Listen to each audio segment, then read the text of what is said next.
I've worked with, at this point, over 150 business owners and executives and leaders on integrating AI into their companies. And I've seen firsthand, based on how they're changing the jobs they're hiring for, which skills are collapsing in value and which ones are exploding in value. Once you see what I see, you'll know exactly where to invest in your career. The first thing you need to understand is that AI changes the cost of cognitive labor. Everything that can be automated, scaled, commoditized, or generated with AI is quickly racing to zero. But here's the silver lining. Everything that AI can't do effortlessly and for free is going to experience a rapid, unprecedented increase in value and price. For every skill that AI devalues, it creates much more demand for something else that humans still monopolize.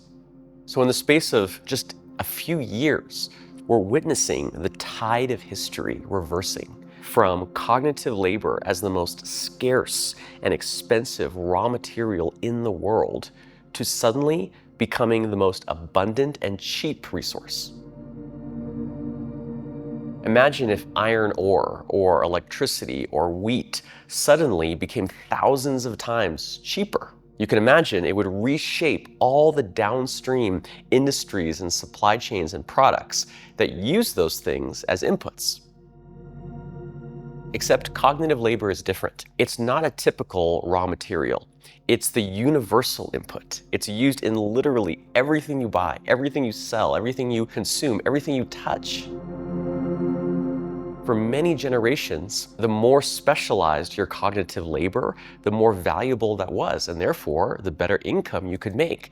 That's now completely being turned upside down. This is why the advice that we've always been told, get an education, become more and more specialized, is now so hard to let go of. It's all been turned on its head.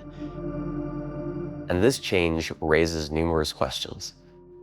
Instead of consuming content based on what's popular or trending, recommended to you by an AI algorithm, how can you start to differentiate your human knowledge? This might look like proactively seeking out sources of art or writing or music or film or research that is more obscure, that is more rare and hard to find. Similarly, if you do any kind of writing or content creation, how can you start to draw on sources for that writing that aren't found on the internet and therefore are not already part of LLM's training data?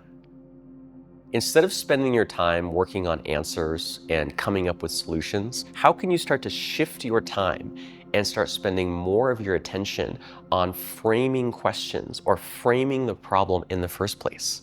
Once we can frame a problem or ask a question, AI can execute on that and find the answer on our behalf. However, it's still up to humans to know how to frame that problem in the first place. Instead of spending time on first drafts of whatever you're building or creating, how can you use AI to do the first draft or the prototype for you, and thus spend more of your effort on the final, polished version that AI can't do on its own? Instead of relying on remote, virtual interactions, how can you start to create physical and in-person experiences? This applies whether you are thinking of your customers. How can you start to create tactile, physical, analog experiences for your customers, even if you deliver something on the internet? And it also applies even to, say, your employees or contractors or collaborators or partners. Even if most of your work is done virtually, remotely, how can you start to, say, bring them together or use physical artifacts to make their experience more tangible? Instead of trying to cultivate the widest ranging, biggest professional network by, for example, trying to get as many people as possible to follow you on LinkedIn, how can you move away from that and invest more of your time fostering deeper, more authentic relationships, whether in your field, within your company, or even just in your neighborhood or your community? Instead of collecting credentials to pad out your resume, which I can tell you is going to zero, how can you instead acquire documented, indisputable proof of what you know and what you know how to do? Instead of thinking of your resume, which is really just a bunch of text, and a recruiter has no way of knowing whether anything on there is real or true, instead, think about a portfolio. How can you make a simple website with links and photos and videos and other evidence of your accomplishments? That is how you stand out in a world where every single job opening is receiving thousands of mostly AI-generated applications. Instead of only learning theoretical, purely academic knowledge, which honestly is mostly what school has always taught us, how can you learn knowledge and skills that are tacit, that are subtle, that are embodied or physical, and thus can't just be ingested by the next generation of large language models? Think about how an experienced surgeon knows something is wrong before the monitors show it. Or how a great manager can tell a team is burning out 2 weeks before anyone says anything. That's tacit knowledge, and it lives in your body and your experience, not in any database.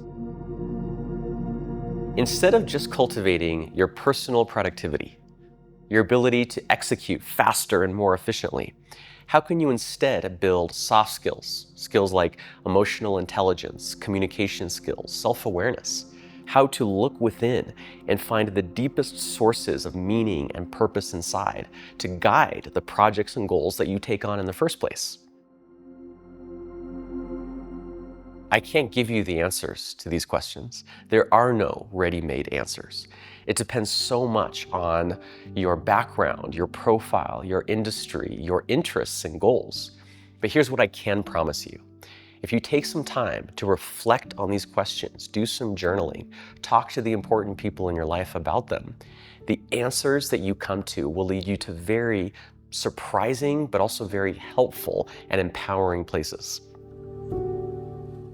Now, hopefully, you have at least a slightly better sense of where to focus your effort in the future in terms of advancing your career. But you still need to learn how to leverage AI itself as your amplifier instead of your replacement. The professionals that I see thriving right now, they aren't avoiding AI. They're using AI to 10x their uniquely human skills. If you want to go deeper on this, actually build the system behind these ideas, that's what the AI Second Brain cohort is for.